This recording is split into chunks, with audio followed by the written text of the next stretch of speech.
आज यहाँ गोलाबारी सलेसन कलेजको छेउमा हामीले एउटा यो कोभिड-19 को महामारीले पीडित धेरै जनताहरू छन्, उनीहरूको निम्ति के हामीले सहयोग लिएर आएका छौँ र आजको यो रिलिफ यो शिविरमा हामी यहाँ बसेका अध्यक्ष महोदय अनि अन्य हाम्रा कर्मचारीगणहरू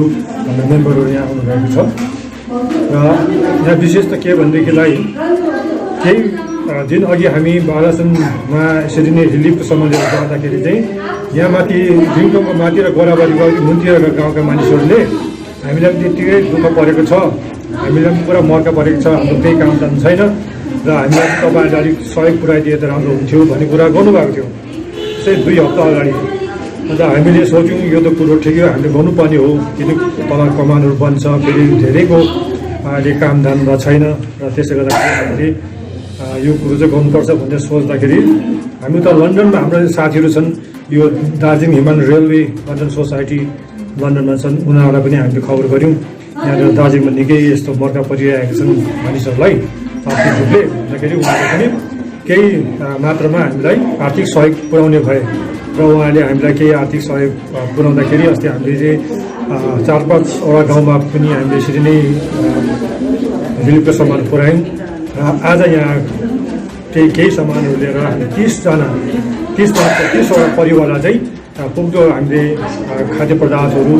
हामीले यो मास्कहरू लिएर चाहिँ आएका छौँ र आज हामी यहाँ उहाँलाई बाँड्नेछौँ र यसमा चाहिँ यो कोभिड-19 को जुन प्रकारको एउटा सरकारी नर्म्स राखेका छन् कि यो मास्क लगाएर अनि शारीरिक दूरत्व राखेर काम गर्नुपर्छ भन्ने कुरो चाहिँ हामीले यसलाई एकदमै पक्का कुरा मानेर चाहिँ हामीले आज यो कार्यक्रम यहाँनिर अप्नाइरहेका छौँ।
हामीलाई यो रिलिफ फन्डमा बाँडेर त हामीलाई धेरै सहयोग पुऱ्याएको छ है। उहाँहरूलाई आइदिनु भएकोमा चाहिँ हामीलाई धेरै धेरै धन्यवाद है चलाउँछौँ है। यस्तो समयमा है काम काजहरू पनि छैन है अहिले, त्यसले गर्दाखेरि हामीलाई बहुत नै सहयोग पुऱ्याएको छ।